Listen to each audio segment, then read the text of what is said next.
अस्सलामुअलैकुम। आप सब लोगों को अपने चैनल पर खुशामदीद कहती हूँ। उम्मीद करती हूँ आप सब लोग खैरियत से होंगे। आज मैं आप लोगों से उर्दू का जो पीपीएस एनटीएस का जो भी कोई टेस्ट होता है जॉब्स के लिए, ज़्यादातर जो आप देते हैं, उसमें उर्दू का जो पार्ट आता है उससे रिलेटेड मैं आपसे डिस्कस करना चाहती हूँ कि वो किस टाइप का पेपर आता है, आपने किस तरह से उसको फिल करना है उन ऑप्शंस को। तो ये मैं आप लोगों से जो पिछले जो कोई टेस्ट हुआ था, मैंने खुद एक टेस्ट जो पीपीएससी का दिया था उसमें जो आए थे, एनटीएस का भी दिया है मैंने, पीपीएससी का भी दिया है, तो उससे आइडिया लगाते हुए और पिछले कुछ क्वेश्चन जो है वो लाजमी वो मैं आप लोगों से शेयर करना चाहती हूँ कि किस तरह के क्वेश्चन जो है उर्दू पार्ट में आते हैं।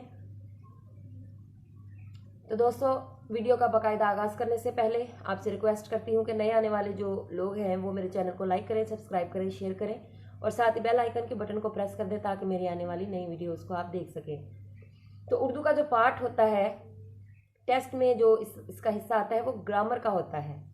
ज़्यादातर इसके जो क्वेश्चन आते हैं वो ग्रामर में से आते हैं, ग्रामर की बुक में से। वो जो हमने अपनी जो पीछे पास्ट में हमने उर्दू ग्रामर पढ़ी हुई होती है उसी में से ही ज़्यादातर क्वेश्चंस आते हैं, लेकिन उनको रिवाइज करना और उनको उस वक्त बाज़ औक़ात ऐसी सिचुएशन होती है कि हमारे माइंड में कोई ऐसी चीज़ नहीं आती, तो मैं आपसे डिस्कस करना चाहती हूँ ताकि उन किताबों को जो कि हम पढ़ चुके हैं उन्हीं में से ही वो उर्दू ग्रामर का जो पार्ट है आता है टेस्ट में। ये कुछ क्वेश्चंस हैं जो मैं आपसे शेयर करना चाहती हूँ और साथ ही मैं जो नए लोग हैं या नए स्टूडेंट्स हैं जिन्होंने अभी फर्स्ट टाइम टेस्ट देना है एनटीएस का या जॉब के लिए किसी किस्म का कोई टेस्ट, तो मैं उनको ये बताना चाहती हूँ कि ऑप्शन को आपने फिल किस तरह से करना है। तो उर्दू का जो है हमारा फर्स्ट क्वेश्चन है, मोहलिक का मुतरादिफ है।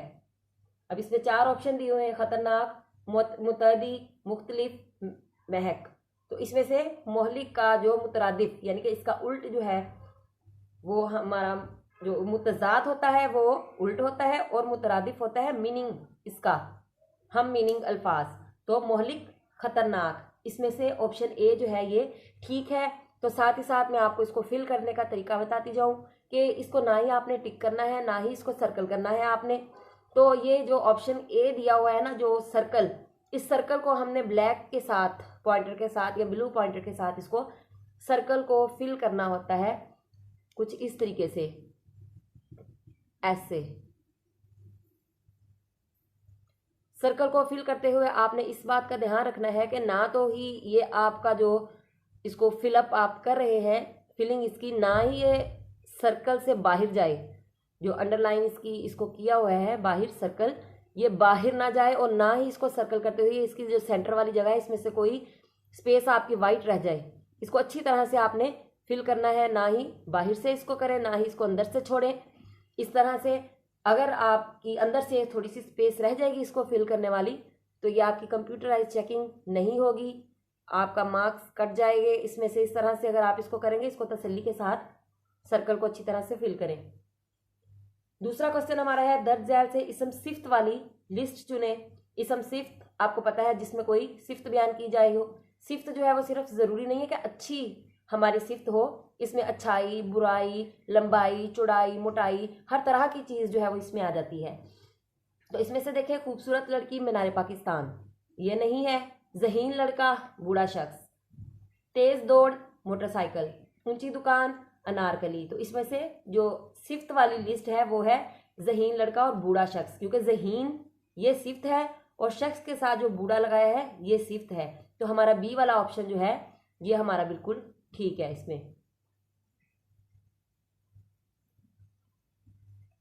क्वेश्चन नंबर जो है 3 हमारे पास आगे, हाथ पांव मारना का मतलब क्या है।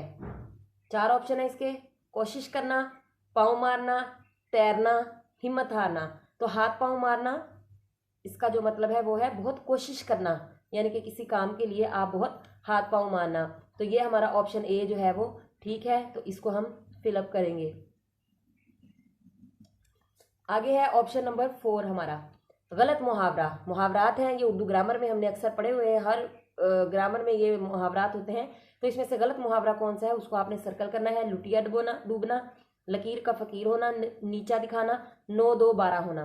तो इसमें से ये डी वाला ऑप्शन हमारा गलत है, क्योंकि जो सही मुहावरा है वो 9 2 11 होना है, ना कि 9 2 12 होना। तो हमारा डी वाला ऑप्शन जो है ये बिल्कुल ठीक है, तो हम इसको फिल करेंगे।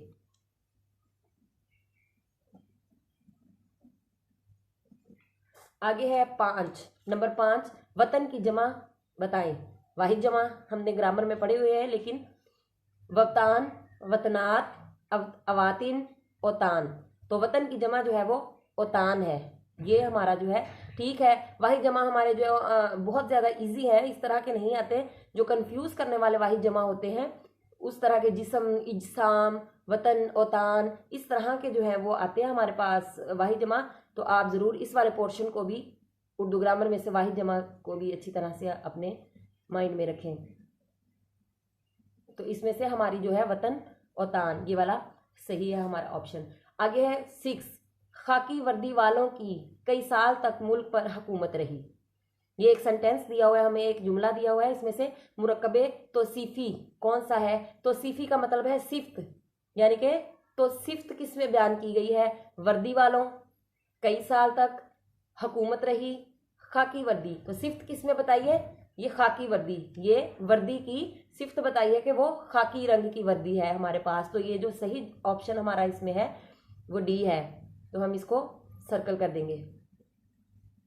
मुरक्कबे तौसीफी मीन तौसीफ सिफ्त से निकला है, तो सिफ्त आप जिसमें बयान की गई है, और वो मैंने आपको पहले भी बताया है कि सिफ्त अच्छाई, बुराई, मोटाई, लंबाई, चौड़ाई, हर तरह की सिफ्त होती है, सिर्फ अच्छी खूबी किसी की बयान करना सिफ्त नहीं होती।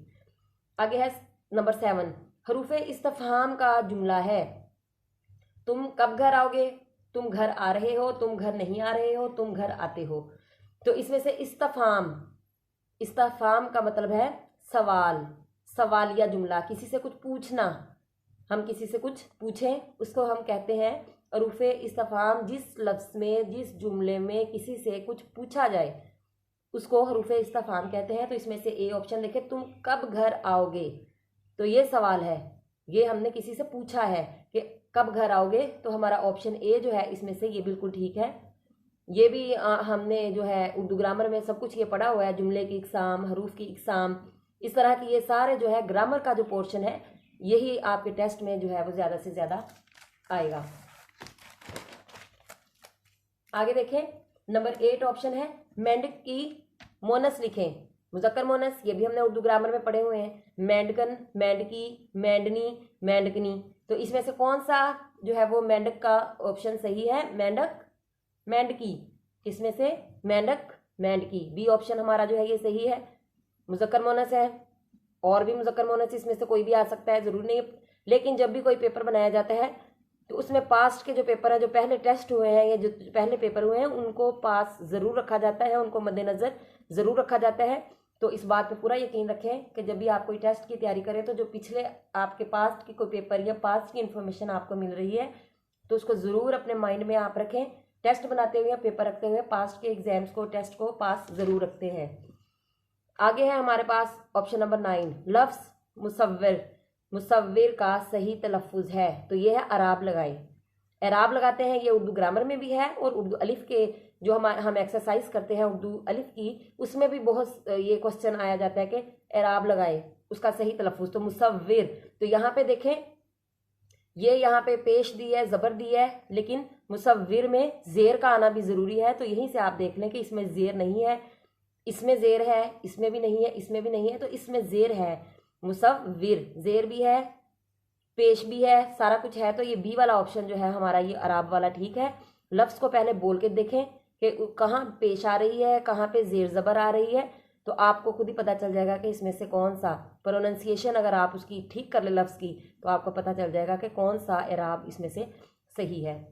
आगे है नंबर 10, कलीमुल्लाह ग्रामर की रूह से है, यानी कि कलीमुल्लाह क्या है?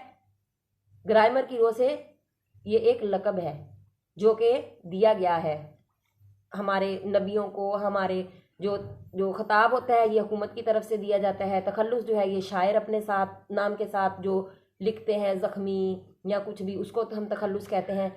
लक़ब जो है ये कलीमुल्लाह है।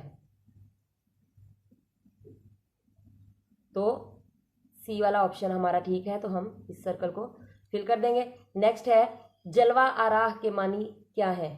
जलवा आराह, ये अल्फाज मायनी उर्दू ग्रामर में भी होते हैं, अल्फाज मायनी और जुमले उनके बनाना, लेकिन उर्दू अलिफ में भी होते हैं जलवा आराह।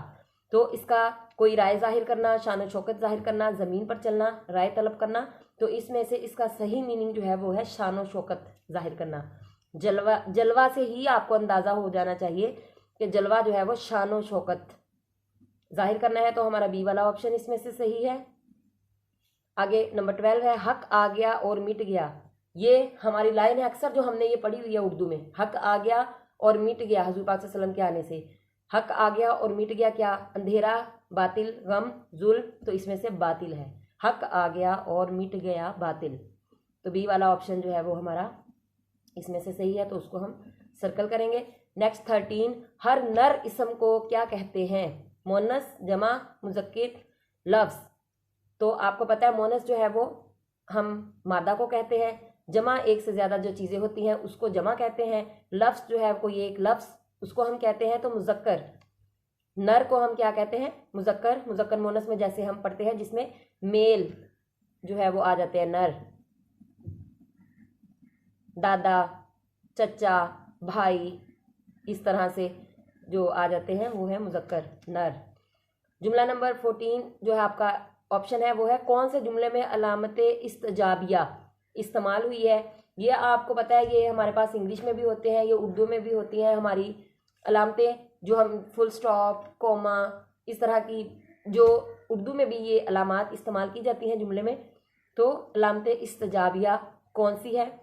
आप कहाँ से आ रहे हैं? वाह कितना खूबसूरत है, नादिया मजबूरी है, क्या किया जाए, मेरा कलम टूट गया। तो इसमें से कौन सा जो है वो अलामत इस्तजाबिया है? तो ये वाली जो अलामत है इसको हम उर्दू में अलामत इस्तजाबिया कहते हैं, इसको सवालिया कहते हैं, ठीक है, इसको ख़त्मा कहते हैं। इसी तरह से इसके मुख्तलिफ अलामात हैं। तो इसमें से बी वाला ऑप्शन जो है ये हमारे पास ठीक है, ये है हमारा अलामत इस्तजाबिया, इस वाले सेंटेंस में इस्तेमाल की गई है। आगे 15 है जिन्स के लिहाज से इसम की कितनी इकसाम है? जिन्स 2, 3, 4, 5। तो जिन्स किसको कहते हैं? हमारी जो जिन्स होती है आमतौर पे, तो वो आपको पता है कि दो ही है, एक या मुज़क्कर है या मोनस है, नर है, मादा है, दो है हमारे पास जिन्स के लिहाज से। तो इसमें से भी हमारा ऑप्शन जो है वो ए ये ठीक है, तो इसको हमने फिल कर दिया। हमारे पास जो हम टेस्ट देते हैं इसका, तो वो हर पोर्शन में से 10 क्वेश्चन आते हैं।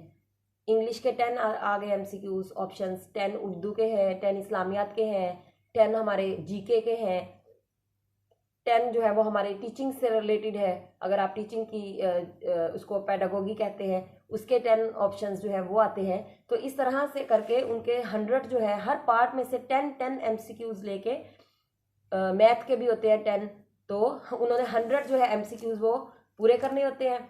तो इस तरह से मैं पिछली वीडियो में मैंने आपको इंग्लिश का थोड़ा सा कॉन्सेप्ट क्लियर किया था कि किस तरह का टेस्ट में आपका पार्ट इंग्लिश का आएगा। आज उर्दू का पार्ट मैंने क्लियर किया है। इंशाल्लाह नेक्स्ट वीडियो में मैं GK का करूँगी कि उसमें से हमारे यहाँ ये प्रेजेंट इन्फॉर्मेशन में से किस तरह के क्वेश्चन आते हैं। तो अगर आप लोगों को मेरी ये वीडियो पसंद आई हो या आपको इससे कोई फ़ायदा मिला हो तो आप इसको ज़रूर शेयर कीजिएगा ताकि किसी और को भी फ़ायदा मिल जाए। दोबारा हाजिर होंगी अपनी नई वीडियो के साथ, तब तक के लिए इजाज़त चाहती हूँ। अल्लाह हाफिज़।